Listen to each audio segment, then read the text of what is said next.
तो आज देश ने अनमोल रतन को खो दिया है। रतन टाटा हमारे बीच नहीं रहे और इस बीच कुछ तस्वीरें हम आपको दिखाते हैं। जब अस्पताल से, ब्रीच कैंडी अस्पताल से अब उनका जो पार्थिव शरीर है रतन टाटा का, वो उनके घर लाया गया है मुंबई में। और आज जो पार्थिव शरीर है वो अंतिम दर्शनों के लिए रखा जाएगा। ये तस्वीरें आपको हम दिखा रहे हैं, ये ताज़ा तस्वीरें हैं। इस वक्त उनके घर के बाहर किस तरह से हलचल है। लोग, जैसे ही पता चला कि रतन टाटा अब हमारे बीच नहीं रहे, इसके बाद लोगों का जमावड़ा भी लगना शुरू हो गया। सुरक्षा बढ़ा दी गई है और ये आपको बता दें कि आज जो अंतिम संस्कार होगा वो वर्ली में होगा, लेकिन इससे पहले लोग रतन टाटा के अंतिम दर्शन कर पाएंगे। उनका पार्थिव शरीर रखा जाएगा अंतिम दर्शनों के लिए। और इस बीच ये आपको दिखा रहे हैं जो रतन टाटा का आवास है, उनका घर है, उसके बाहर की तस्वीरें हैं। लोगों का एक एक करके जैसी खबर पता चली है, दुखद खबर जैसे लोगों तक पहुंची, तो लोग इसके बाद घर के बाहर भी इकट्ठा हुए हैं। सुरक्षा आपको नजर आ रही है कि कड़ी कर दी गई है।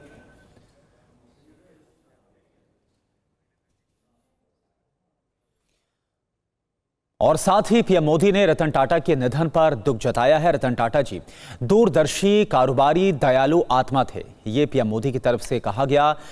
कुछ इन शब्दों में याद किया गया है रतन टाटा को। रतन टाटा जी असाधारण इंसान थे। उनका योगदान बोर्ड रूम से कहीं आगे तक का गया। तो ना सिर्फ राजनीतिक अगर बात करें, बल्कि इसके अलावा कारोबारी जगत, राजनीतिक जगत, हर तरफ से शोक संदेश आ रहे हैं। तो प्रधानमंत्री की तरफ से क्या कहा गया, यह आपको हम बता रहे हैं। जो प्रधानमंत्री मोदी की तरफ से श्रद्धांजलि दी गई कि जब मैं गुजरात का मुख्यमंत्री था, एक बार फिर से आप देखिए, मेरा मन रतन टाटा जी के साथ अनगिनत संवादों से भरा हुआ है। जब मैं गुजरात का मुख्यमंत्री था तो मैं उनसे अक्सर मिलता था। हम विभिन्न मुद्दों पर विचारों का आदान प्रदान करेंगे। मुझे उनका दृष्टिकोण बहुत ही समृद्ध लगा। जब मैं दिल्ली आया तो ये बातचीत जारी रही। उनके निधन से बेहद दुख हुआ। इस दुख की घड़ी में मेरी संवेदनाएं उनके परिवार, उनके दोस्तों और प्रशंसकों के साथ है। ओम शांति। ये प्रधानमंत्री की तरफ से रतन टाटा के निधन पर श्रद्धांजलि संदेश दिया गया और याद किया गया प्रधानमंत्री की तरफ से कैसे जो रतन टाटा के साथ उनकी मुलाकात हुआ करती थी, संवाद हुआ करता था, कैसा मेल मिलाप था रतन टाटा का, और कैसे ना सिर्फ देश बल्कि विदेशों में भी रतन टाटा ने जो नाम है वो कमाया था और देश का मान बढ़ाया था और देशभक्ति से ओतप्रोत थे। ये रतन टाटा की शख्सियत थी और यही वजह है कि हर तरफ से सिर्फ यही कहा जा रहा है। जो कोई भी रतन टाटा के बारे में इस वक्त अपने विचारों को सामने रख रहा है वो यही कह रहा है कि देश ने अपने अनमोल रतन को आज खो दिया। तो एक बार फिर से आपको बता दें कि हमारे बीच रतन टाटा नहीं रहे। टाटा ग्रुप ऑफ कंपनीज के प्रमुख रतन टाटा जो कि अब हमारे बीच में नहीं रहे, और किस तरह से रतन टाटा ने टाटा ग्रुप ऑफ कंपनीज को ऊंचाइयों तक पहुंचाया था। और आज ये तस्वीरें आपके सामने हैं, किस तरह से जो रतन टाटा हैं उन्होंने ना सिर्फ देश में बल्कि जिस तरह से JLR, अगर बात करें JLR का भी अधिग्रहण किया था और उसके बाद विदेशों में भी टाटा ग्रुप ऑफ कंपनीज का नाम काफ़ी ऊंचा किया था। और इस बीच आपको पूरी जानकारी दे दें रतन टाटा के बारे में, उनकी शख्सियत के बारे में। ब्रीच कैंडी अस्पताल में रतन टाटा का निधन हो गया। और देखिए द्रौपदी मुर्मू, राष्ट्रपति द्रौपदी मुर्मू ने क्या कहा, परोपकार और दान के लिए उनका योगदान अमूल्य है। ये रतन टाटा के लिए जो शब्द हैं वो द्रौपदी मुर्मू की तरफ से। इसके साथ साथ अगर रक्षा मंत्री राजनाथ सिंह की बात करें, भारतीय उद्योग जगत के महान नायक थे। इन शब्दों में देश की जो तमाम राजनीतिक हस्तियां हैं वो याद कर रही हैं। गृह मंत्री अमित शाह की बात करें तो उनकी तरफ से कहा गया, निस्वार्थ भाव से अपना जीवन राष्ट्र के विकास के लिए समर्पित कर दिया रतन टाटा ने। ये गृह मंत्री अमित शाह की तरफ से कहा गया। बीजेपी के राष्ट्रीय अध्यक्ष JP नड्डा, उनकी तरफ से कहा गया, रतन टाटा ने दुनिया पर एक अमिट छाप छोड़ी, विनम्रता, अखंडता और करुणा के प्रतीक थे।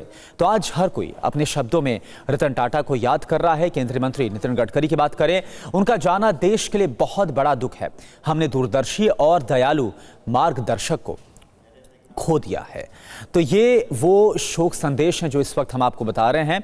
और नेता प्रतिपक्ष राहुल गांधी की बात करें, उनकी तरफ से क्या कहा गया, रतन टाटा दूरदृष्टि वाले व्यक्ति थे। उन्होंने व्यापार और परोपकार दोनों पर अमिट छाप छोड़ी है।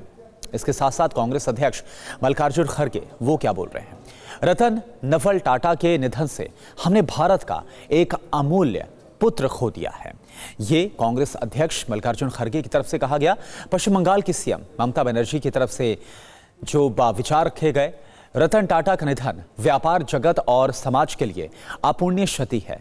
तो आप देखिए तमाम जो राजनीतिक हस्तियां हैं वो किस तरह से रतन टाटा उनके योगदान को आज याद कर रहे हैं। और इसके साथ साथ एनसीपी अध्यक्ष शरद पवार की बात करें, हमेशा मदद का हाथ बढ़ाने वाले रतन टाटा के स्वभाव को हमेशा याद रखा जाएगा, ये शरद पवार की तरफ से कहा गया। और वहीं ओडिशा के पूर्व सीएम नवीन पटनायक, उन्होंने ये कहा और कुछ इस तरह से याद किया रतन टाटा को, दुनिया भर के व्यावसायिक परिदृश्य में एक अमिट विरासत छोड़ी है रतन टाटा ने।